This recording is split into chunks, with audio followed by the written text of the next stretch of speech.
Assalamualaikum warahmatullahi wabarakatuh. Selamat pagi Bapak Ibu semua. Hari ini kita akan melaksanakan pembelajaran praktek sebenarnya terkait dengan pelatihan krisis management and human behavior. Pada modul 1 yaitu prosedur penanganan keadaan darurat or organized support emergency procedure. Sebelum memulai pembelajaran pada pagi hari ini, izinkan saya memperkenalkan diri saya terlebih dahulu. Nama saya Arif Budi Hastono. Saya lahir di Kebumen pada tanggal 26 Februari 1989. Riwayat pendidikan terakhir saya yaitu Diploma 4 jurusan Nautika, kemudian pada kompetensi pelaut saya mempunyai kompetensi di ahli nautika tingkat 2. Sebelum bekerja sebagai pengajar, saya sempat bekerja di atas kapal, yaitu yang pertama di kapal SC Hibiscus sebagai kadet, kadet. Kemudian setelah lulus saya bergabung di salah satu perusahaan di kapal White Misuho, kemudian lanjut di kapal Clivia, dan Swertia. Di Swertia saya 2 kali di sana, ada promosi juga. Kemudian saya beralih ke kapal penumpang di kapal penumpang Seira, operasi penyeberangan Merak Bakahuni. Kemudian lanjut di kapal penumpang untuk Sakura Express penerbangan Jakarta Bangka Belitung. Di tahun 2021 saya bekerja sebagai ASN penempatan di BP3IP Jakarta sebagai instruktur ahli pertama dari tahun 2021 sampai sekarang. Pada pembelajaran kali ini tujuannya yaitu yang pertama jelas itu menambah pengetahuan dan keterampilan tim manajemen kapal dalam penerapan pengendalian situasi darurat. Yang kedua itu meningkatkan kemampuan tim manajemen kapal untuk meyakinkan yang pertama itu keselamatan para penumpang, pencegahan pencemaran dan keselamatan kapal, serta memiliki rasa tanggung jawab yang tinggi dalam mengatasi keadaan darurat. Khususnya yaitu di pelatihan ini itu meningkatkan pengetahuan tentang simbol-simbol alat keselamatan, alat pemadam kebakaran, dan simbol-simbol lainnya di atas kapal. Sebelum kita lanjut pembelajaran, mari kita simak video terkait dengan keselamatan di atas kapal. Mari simak bersama-sama videonya. Keselamatan Anda adalah prioritas utama kami. Dengan mengetahui prosedur keselamatan di kapal laut, Anda akan menikmati pelayaran dengan nyaman dan tenang. Prosedur yang kami terapkan berdasarkan kebijakan yang dikeluarkan oleh Konvensi Internasional SOLAS atau Safety of Life at Sea. Informasi keselamatan kami letakkan di setiap bagian belakang pintu kabin serta di saluran satu tempat video keselamatan diputar selama 24 jam 7 hari dalam 1 minggu. Kami menyediakan pelampung dan gelang identitas khusus untuk semua ukuran yang pas dan nyaman saat Anda menaiki kapal. Khusus keselamatan anak, kami mewajibkannya untuk memakai gelang identitas selama berlayar. Gelang yang didesain nyaman dan keren, sehingga mereka akan senang memakainya. Jika Anda menemukan kerusakan atau belum paham menggunakan jaket pelampung, segera informasikan kepada staf kabin kami. Kami akan segera menangani atau mengajarkan cara menggunakannya.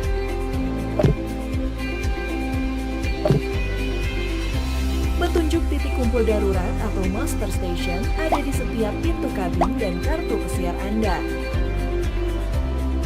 Jika Anda memerlukan bantuan untuk menemukan titik kumpul darurat, Anda bisa bertanya kepada staf di meja informasi sebelumnya. Untuk keselamatan bersama ketika di laut atau safety at sea, Anda harus mengikuti dalam latihan keselamatan wajib atau simulasi bencana di awal pelayaran. Latihan ini tidak memakan waktu lama, namun akan sangat bermanfaat, dan setelah itu Anda akan siap berlayar. Anda sudah tahu persis apa yang harus dilakukan dan tidak panik jika berada dalam kasus darurat yang mungkin terjadi. Peringatan ketika keadaan darurat adalah terdengar 7 tiupan pendek diikuti 1 tiupan panjang dari pengeras suara. Anda disarankan langsung ke kabin masing-masing, kemudian memakai pakaian hangat, mengambil jaket pelampung, topi atau penutup kepala, dan obat-obatan penting lainnya.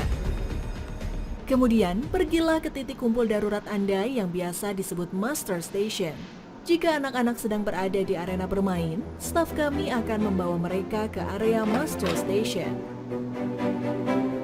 Saat berada di titik kumpul darurat, tetaplah tenang dan dengarkan instruksi yang disampaikan melalui sistem pengeras suara atau yang diberikan oleh petugas kapal langsung di lokasi.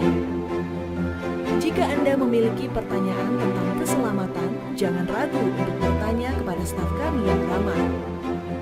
Nikmati pelayaran yang aman dan menyenangkan bersama kami.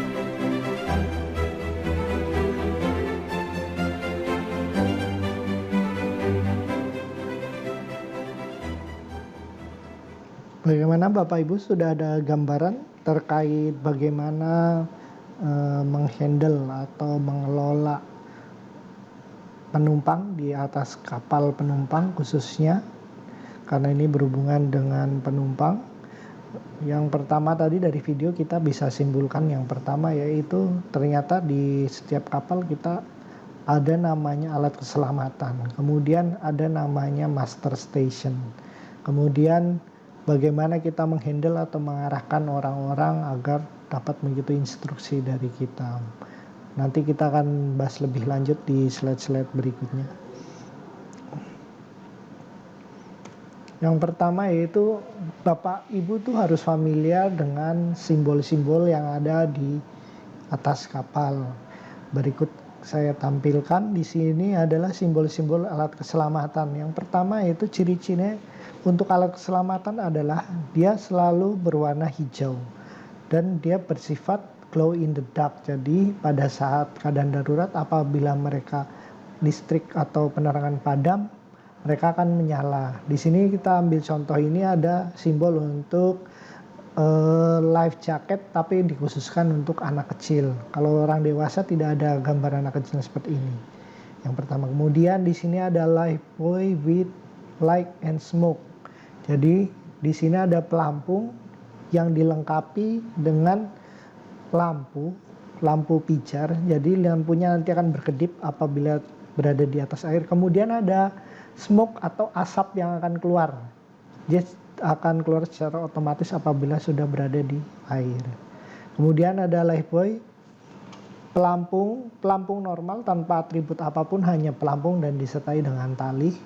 Kemudian embarkation ladder, ini adalah petunjuk di mana Bapak Ibu semua nanti apabila di atas kapal bisa memberi petunjuk pada penumpang agar mereka dapat turun ke rakit penolong atau sekoci penolong. Jadi mereka tidak loncat tetapi bisa turun melalui embarkation ladder. Kemudian ada David Launched Life Raft. Jadi ini adalah alat khusus untuk menurunkan rakit penolong atau life raft. Biasanya yang mengoperasikan nanti adalah staf yang bertugas di situ. Kemungkinan bisa jadi jurumudi ataupun Bapak Ibu sebagai pegawai atau petugas pada saat melaksanakan keadaan darurat berdasarkan dari master list. Kemudian inflatable life raft atau rakit penolong, ini simbolnya seperti ini. Kemudian ada rescue boat yang fungsinya berbeda dengan lifeboat ya. Rescue boat itu fungsinya untuk menolong, jadi apabila ada penumpang yang jatuh ke laut, mereka bisa ditolong melalui rescue boat ini yang berada di atas kapal. Sedangkan lifeboat itu digunakan hanya pada saat untuk meninggalkan kapal untuk evakuasi atau menyelamatkan diri. Jadi fungsinya berbeda antara rescue boat dan lifeboat. Next. Nah di sini saya tunjukkan ada simbol-simbol alat pemadam kebakaran berdasarkan IMO simbol ya Bapak Ibu. Di sini ada fire plan, kemudian alarm sinyal, di sini ada horn, kemudian ini ada bell. Dan seterusnya di sini, jadi Bapak Ibu tinggal baca. Nanti di atas kapal juga ada di sana simbol-simbol tersebut, dan Bapak Ibu harus familiar dengan ini semua. Karena bagaimanapun juga kalau penumpang itu mereka nggak akan paham tentang terkait simbol-simbol ini, kecuali Bapak Ibu nanti yang mengarahkan. Biasanya yang mereka kenal yaitu hanya untuk fire alarm. Nanti Bapak Ibu tuh harus menunjukkan di mana tempat fire alarm. Kemudian alat pemadam kebakaran jinjing atau ringan yang seperti ini nih. Ada yang bentuknya foam, ada yang bentuknya CO2, ada yang bentuknya ini untuk yang gambar selang hose nozzle, nanti kita hubungkan dengan kita hubungkan dengan fire hydrant. Fire hydrant biasanya di sini memakai simbol di sini tidak ada untuk fire hydrant. Jadi nanti di sini tinggal baca. Untuk ciri-ciri alat pemadam kebakaran yaitu yang pertama mereka berwarna merah, beda dengan alat keselamatan. Nanti Bapak Ibu tinggal dibedakan lagi nanti di sana seperti apa. Kita lanjut. Kemudian di sini simbol-simbol penunjuk arah. Ini penting Bapak Ibu untuk mengarahkan penumpang atau rekan kru sesama kru di mana letak posisi masing-masing lifeboat. Yang seperti tadi di video dijelaskan, di sana ada petunjuk bahwa kalau penumpang ini harus lari ke skoci nomor sekian. Dan di sini kita ada simbol-simbolnya nih. Yang pertama yang Bapak Ibu harus tahu yaitu petunjuk ke arah master station atau assemble station. Assemble station, master station itu sama. Dia adalah tempat berkumpul semua orang sebelum meninggalkan kapal. Kemudian ada petunjuk ke arah ke lifeboat. Di sini yang ini. Atau ke life raft juga sepertinya boleh. Yang jelas biasanya umumnya kita harus menuju ke master station terlebih dahulu sebelum ditujukan arah ke lifeboat. Karena di master station barulah kita nantinya akan memberikan arahan kepada kepada penumpang untuk mereka dapat masuk ke dalam skoci penolong.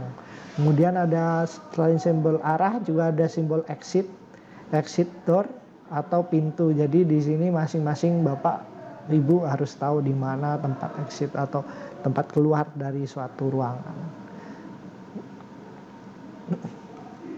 Nah, di sini ada contoh adalah master list atau peran Bapak Ibu semua dalam keadaan darurat. Saya ambil contoh aja untuk mungkin ini berbeda tiap kapal. Yang jelas tiap kapal pasti wajib punya namanya master list. Di situ ada peran-peran Bapak Ibu semua. Saya ambil contoh yaitu untuk deck department, yaitu dikepalai oleh nahkoda. Dia sebagai pada stasiun kebakaran atau pada saat terjadi kebakaran tugasnya adalah peminum bom di anjungan. Berarti dia lokasinya di anjungan. Sedangkan untuk engine department di sana KKM yaitu bertugas di kamar mesin pada situasi kebakaran. Kemudian Mualim 1 bekerja bertugas di tempat kejadian, jadi yang on scene maksudnya itu dia yang bertugas untuk memadamkan api sebagai komandonya di sana. Mualim 2 membantu Mualim 1 mengasih keadaan darurat, jadi dia bagian pengawasan. Kemudian di Mualim 3 yaitu membantu nahkoda membuat surat penting dan lainnya, berarti dia stasiunnya ada di anjungan. Nah itu nanti Bapak Ibu tinggal dilihat di sini Bapak Ibu bertugas sebagai apa, dibaca pada saat. Jadi masing-masing keadaan darurat itu nanti ada tugasnya masing dan biasanya berbeda. Yang saya ambil contoh di sini adalah keadaan darurat kebakaran di situ. Kemudian sampai sini jelas ya Bapak Ibu semua. Jadi nanti umpamanya Bapak Ibu bertugas selain sebagai agen kapal, atau maksud saya itu bertugas di kabin kapal, mungkin di sini bisa bertugas bersama dengan jurumudi A atau di jurumudi B, yaitu membantu Mualim 2. Biasanya sih seingat saya untuk yang cabin crew itu dia biasanya adalah bertanggung jawab untuk keselamatan keadaan darurat pada wilayahnya masing-masing. Seperti itu Bapak Ibu semua. Nah, dari pembelajaran kali ini kita dapat menyimpulkan yang pertama, yang dapat kita simpulkan yaitu setiap kru kapal itu wajib mengetahui tugas dan tanggung jawabnya pada saat terjadi keadaan darurat sesuai dengan master list. Jadi Bapak Ibu kalau bekerja di atas kapal, hal yang wajib dilaksanakan adalah mengetahui tugasnya masing-masing. Apabila terjadi kebakaran, berarti Bapak Ibu tugasnya sebagai apa. Apabila terjadi kebocoran, Bapak Ibu bertugas sebagai apa. Kemudian ingat-ingat Bapak Ibu, di sana ada simbol-simbol yang diatur sesuai dengan standar IMO atau International Maritime Organization. Jadi dimanapun semua simbolnya sama, tidak ada yang berbeda di atas kapal. Sampai sini jelas ya Bapak Ibu. Kemudian kita lanjut ke pertanyaan. Saya minta pada Bapak Ibu semua membuat essay atau uraian terkait dengan bagaimanakah cara saudara memberikan petunjuk singkat terkait penggunaan alat keselamatan diri kepada penumpang kapal. Contoh misalnya untuk cara penggunaan life jacket atau pelampung penolong. Bapak Ibu tulis pertama harus memasukkan melewati leher dulu, kemudian ikatkan satu persatu, kemudian diikatkan lagi, terus dites ada fluidnya kah, ada ininya kah. Nah itu tugas Bapak Ibu semua. Silakan waktunya kita sampai dengan 1 jam dari sekarang. Demikian yang bisa saya sampaikan. Atas perhatian dan kerjasamanya saya ucapkan terima kasih. Sampai jumpa di lain kesempatan atau di pembelajaran selanjutnya. Terima kasih. Akhir kata, wassalamualaikum warahmatullahi wabarakatuh.